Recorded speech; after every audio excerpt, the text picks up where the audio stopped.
रुख है special report पश्चिम बंगाल में नदिया के कृष्णानगर से। कोरोना की बिगड़ती परिस्थितियों के बीच ये स्पेशल बुलेटिन है, लेकिन इससे पहले कि हम आगे की रिपोर्ट आपको दिखाएं, बड़ी खबर के साथ शुरुआत कर रहे हैं क्योंकि कोलकाता में, पश्चिम बंगाल में जिस तरह से मामले लगातार बढ़ रहे हैं, इसके मद्देनजर कोर्ट ने हस्तक्षेप किया, जिसके बाद अब चुनाव आयोग 16 अप्रैल को बैठक रखने वाली है। तमाम पार्टियों के साथ इस बैठक में ये निर्णय लिया जाएगा कि आखिर आगे चुनाव प्रचार पर क्या किया जाए। चुनाव आयोग ने पश्चिम बंगाल के कोलकाता में 16 अप्रैल को बैठक बुलाई है। तमाम पार्टियां उस बैठक में शामिल होंगी और फिर कोई फैसला लिया जाएगा कि चुनाव प्रचार पर कुछ गाइडलाइंस मानी जाए या फिर उसे पूरी तरह से रोक लगाई जाए। जी हाँ, 16 अप्रैल को चुनाव आयोग की ये बैठक तमाम पार्टियों के साथ राजधानी कोलकाता में होगी।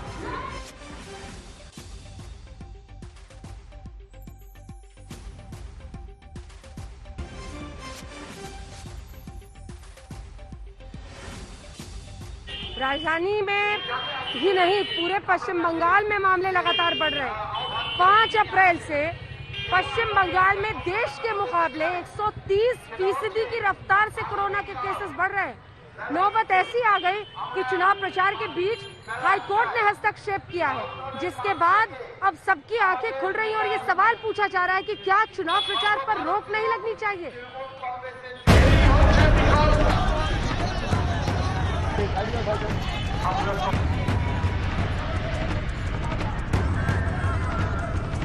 पश्चिम बंगाल की रैलियों को देखकर, वहां हो रहे रोड शो को देखकर सारा देश दंग है।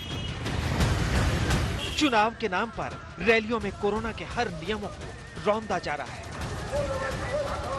नियमों के खुलेआम हो रहे इसी उल्लंघन पर अब हाईकोर्ट ने कड़ा रुख अपना लिया है। कलकत्ता हाईकोर्ट ने जिलाधिकारियों से कहा है कि सभी जिलों में होने वाले राजनीतिक कार्यक्रमों में कोरोना से जुड़े नियमों का पालन करवाने की जिम्मेदारी उनकी है।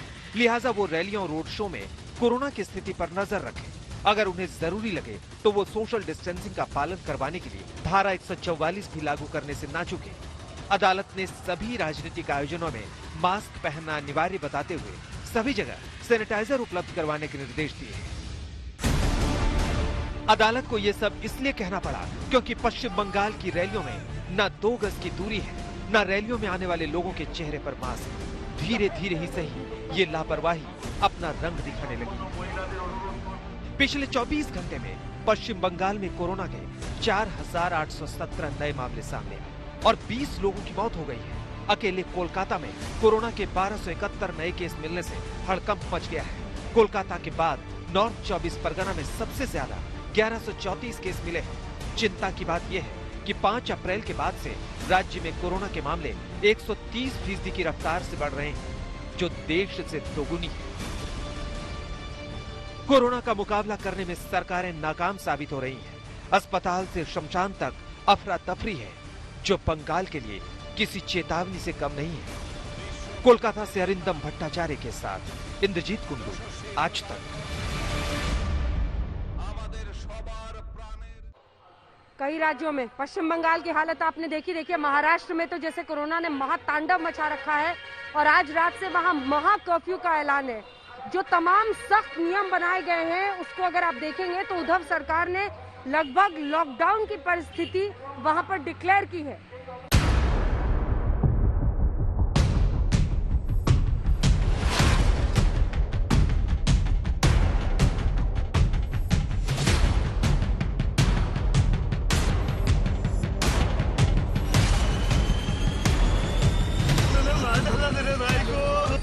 कोरोना इतने घातक तरीके से फैलेगा किसी ने सोचा भी नहीं होगा।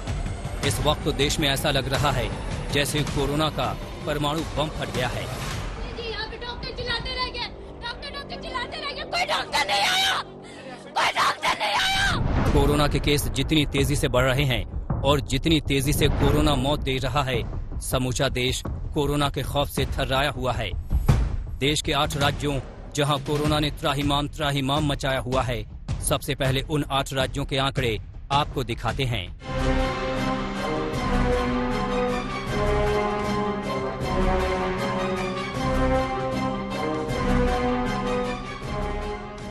Maharashtra 60,212 case, UP 17,963 case, Chhattisgarh 15,121 case, Delhi 13,468 case, MP 8,998 case, Karnataka 8,778 case, Kerala 7,515 case, Tamil Nadu 6,984 case.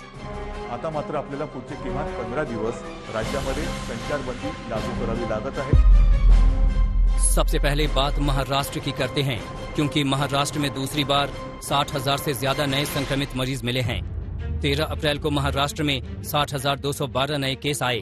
13 अप्रैल को महाराष्ट्र में 281 लोगों की मौत हुई। महाराष्ट्र में 5,93,042 एक्टिव केस हैं। देश में किसी भी राज्य से सबसे ज्यादा केस महाराष्ट्र में हैं। नए मरीजों के मामले में महाराष्ट्र दुनिया में तीसरे नंबर पर है। महाराष्ट्र से ज्यादा ब्राजील में 80,157 और अमेरिका में 77,720 मरीज मिले हैं। पूरी दुनिया के 8.1% नए मरीज सिर्फ महाराष्ट्र में मिले हैं। लगातार बढ़ते मरीजों के बीच महाराष्ट्र में लॉकडाउन जैसा कर्फ्यू आज रात 8 बजे से लग रहा है। 1 मई की सुबह 7 बजे तक चलने वाले इस महाकर्फ्यू को ब्रेक द चेन नाम दिया गया है। पूरे राज्य में रात 8 बजे से धारा 144 लागू हो जाएगी। आपात सेवाओं को छोड़कर बाकी दफ्तरों को बंद रखा जाएगा। अगले 15 दिनों तक पूरे राज्य में ट्रांसपोर्ट सिर्फ जरूरी सेवाओं के लिए खुलेगा। Bank, petrol pump, cargo, e commerce, private सुरक्षा गार्ड जैसी सुविधाएं लागू रहेंगी। रेस्टोरेंट्स भी खुलेंगे, लेकिन सिर्फ वहां से ऑर्डर घर तक मंगाया जा सकेगा। मीडिया की सेवाओं पर भी कोई रोक नहीं रहेगी। मी एकदम काही लॉकडाऊन असं म्हणत नाहीये, पण काही निर्बंध हे साधारणतः त्या सदृश्य आहेत। कारण ही साखळी जर का तुटली नाही तर ही साखळी आपल्याला पूर्ण गुरफटून गुंबरून टाकल्याशिवाय राहणार नाही। आणि हे निर्बंध उद्या 8 वाजल्यापासून संध्याकाळी 8 वाजल्यापासून आपल्या राज्यात लागू होतील। की उद्या संध्याकाळपासून आपण ब्रेक द चेन म्हणजे ही शृंखला तोडायची, आपल्याला तोडावीच लागेल।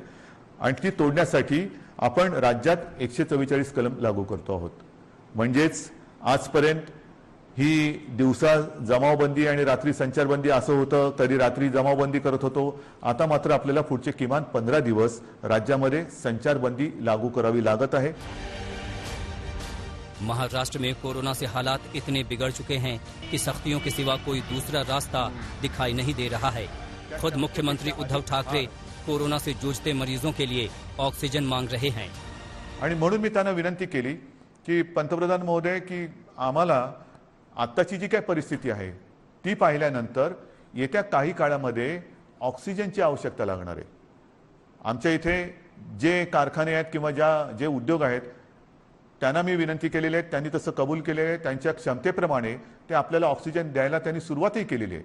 पण तरी देखील आपल्याला अधिकचा जो ऑक्सिजन लागणार आहे तो आम्हाला इतर राज्यातून आणण्यासाठी परवानगी द्या आणि ती वाहतूक सोयीस्कर होईल याच्यासाठी सुद्धा मदत करा। महाराष्ट्र में कोरोना से हालात कितने बदतर हैं, सतारा की इस तस्वीर को देखकर आप हैरान और परेशान हो जाएंगे। इस ऑटो रिक्शा को देखिए। सतारा के ग्रामीण अस्पताल में कोई बेड नहीं बचा तो ऑटो में ही ऑक्सीजन लगाकर कोरोना पीड़ित का इलाज किया जा रहा है। सतारा जिले में सभी अस्पताल कोरोना मरीजों से फुल हैं। भले ही यहाँ 60% से ज्यादा लोग घरों में क्वारंटीन हों, फिर भी बेड की समस्या भयंकर है। पंकज उपाध्याय के साथ मुस्तफा शेख, मुंबई आज तक। अब बात राजधानी दिल्ली की करते हैं। जी हाँ, हमने आपको पश्चिम बंगाल चुनाव प्रचार के दौरान जो परिस्थिति बनी वो दिखाई, आपको महाराष्ट्र किस तरह से मुंबई में हालात हैं वो दिखाए।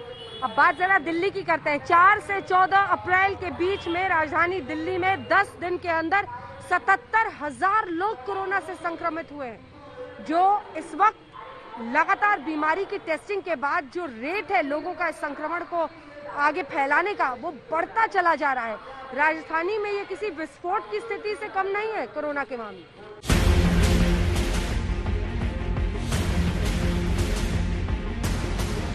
देश में कोरोना की दूसरी लहर है और दिल्ली में कोरोना की चौथी लहर है। जिस तरह से देश में कोरोना का भूचाल आया है, दिल्ली उसका एपिसेंटर बनती जा रही है। दिल्ली में हर दिन कोरोना केसों की संख्या बढ़ रही है। 13 अप्रैल को दिल्ली में कोरोना के 13,468 नए केस सामने आए, जबकि कोरोना से 81 लोगों की मौत हो गई। दिल्ली में अब तक कोरोना से 11,436 लोगों की मौत हो चुकी है। दिल्ली में 43,510 कोरोना संक्रमित लोगों का इस वक्त इलाज चल रहा है। दिल्ली में कोरोना का पॉजिटिविटी रेट बढ़कर 13.14% हो गया। कोरोना का डर दिल्ली वालों के दिलो दिमाग पर हावी हो रहा है। अस्पतालों में बेड्स और वेंटिलेटर की कमी होती जा रही है।